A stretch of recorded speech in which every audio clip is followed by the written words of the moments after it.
जिसको कारण शरीर कहते हैं।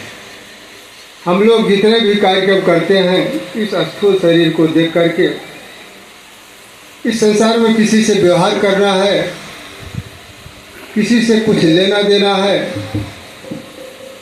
संसार में जब तक हम रहेंगे अपने दिनचर्या को बनाए रखने, अपने शिष्टाचार को बनाए रखने के लिए हम लोग की दृष्टि स्थूल शरीर पर रहती है। और स्थूल शरीर क्योंकि एक ऐसा शरीर है कि हर व्यक्ति को, चाहे पढ़ा हो, अनपढ़ हो, शिक्षित हो, विद्वान हो, मूर्ख हो, सबको दिखाई देता है, सबको समझ में आता है कि फलाने का शरीर है, फलाने का घर है, फलाने की ज़मीन जगह है, फलाने के बच्चे हैं, उनके नाती पोते हैं। तो हम लोग सिर्फ स्थूल शरीर तक ही सीमित रह जाते हैं और हमें पता नहीं है कि मेरा जो सूक्ष्म शरीर है वह मन के लेवल का होता है। जैसे मन को हम कैसे जाने, कैसे पहचाने कि मन का क्या स्तर है, मन का लेवल क्या है, मन की परिभाषा क्या है, किसको बुद्धि कहते हैं, किसको इंद्रियां, क्या अंतःकरण है। इन सब को छोड़ करके यदि हम मन के स्तर को भी समझ लें तो जीव का कल्याण हो जाता है। क्योंकि कहा गया कि मन एवं मनुष्य नाम कारणम बंध मोक्षो। मन ही एक ऐसा है जीवन का मोक्ष और कारण का एक बहुत बड़ा कारण है। इसलिए मन को समझ लें। मन का स्तर है संकल्प विकल्प और मना।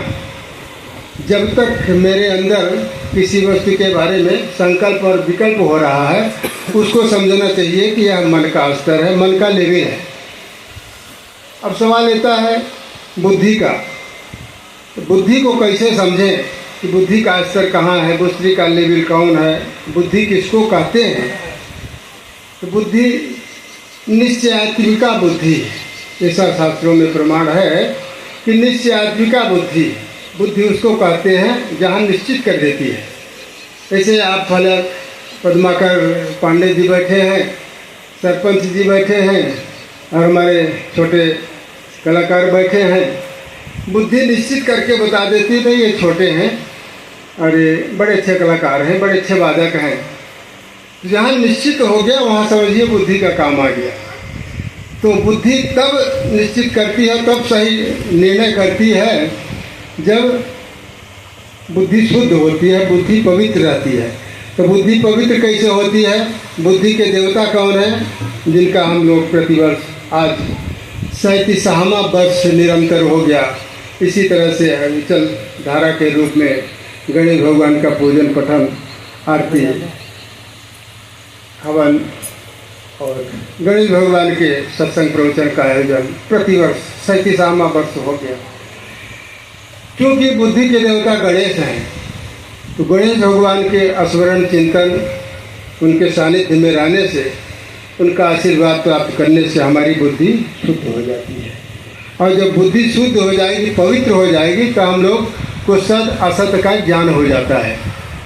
जब सत असत का ज्ञान हो जाएगा तो हम लोग फिर असत्य क्यों अपनाएंगे? जब तक क्या सही है क्या गलत है इसका नॉलेज मुझको नहीं रहता है तब तक आदमी मनमानी, मन के लेवल का कार्य करता रहता है। और जब सद असत का पता चल जाता है तो फिर जैसा सत्य चीज़ है उसको अपना करके हम लोग आगे बढ़ते हैं। आइए इसी के साथ 200 भगवान नाम